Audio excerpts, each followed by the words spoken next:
We never know when a call is going to come in, and when the call does come in, we don't know the severity of that call. And at any moment, on any given day, on any given shift, the severity of that call could be a citizen whose life literally depends on our ability to save it.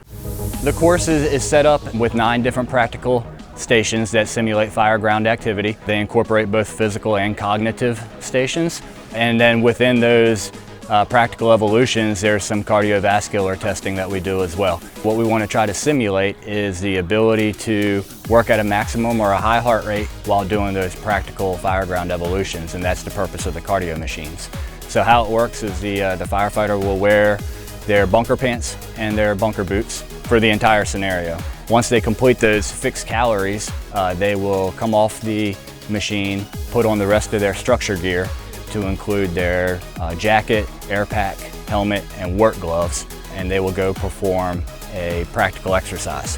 When they complete that practical exercise, they'll come back to the cardio machine, take their gear off back down to their bunker pants, perform another set of fixed calories on the machine, and then put their gear back on and go perform that second practical evolution. They'll do that 9 times. The purpose of putting their gear on and taking their gear off 9 times, because it kind of sounds monotonous, but it's to simulate during a day, such as today where it's hot, that 4 or 5 calls throughout the day may just be alarms in which you really don't do anything, but you have to put your gear on.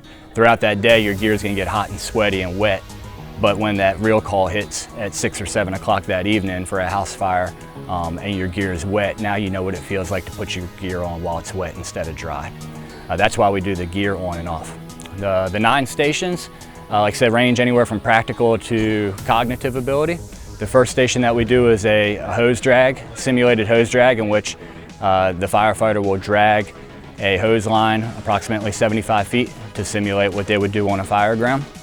The second practical that they would do would be a ladder carry, in which they carry a 24-foot ladder approximately 60 feet to a building. They raise that ladder to the building and then lower the ladder down and return it back to its original station. The third station that they will do will be a forcible entry, 1 person, in which they'll use the irons that we carry on a fire truck and go over to our forcible entry simulator and breach that door by themselves. The 4th station that we have is a tool carry. It's very basic, but they do pick up 2 tools. They'll carry it approximately 100 feet to a designated spot and then return it back 100 feet, so 200 feet total. The 5th station that they'll do will be to take a high-rise pack, which is a set of hose, place it on their air pack or over their shoulder, and ascend our tower, which is 7 stories tall.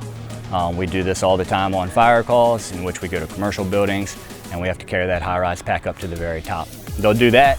They'll then lower the high-rise pack from the top of our tower with a rope down to the ground, and then they will descend out of the tower just walking.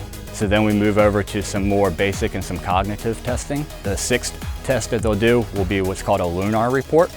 A Lunar Report is a cognitive test, and it's also a report that we give should there be a mayday situation in which somebody, if we're entrapped or we have encounter a situation in which we need somebody to come in and get us out. Firefighter Baker, assigned with search. I have a full bottle and I don't need any resources at the time. All right, there you go. This is a good time to do that because our heart rate's extremely elevated. By giving that Lunar Report, really makes you focus in on your cognitive ability. After they finish that, we move to the 7th practical.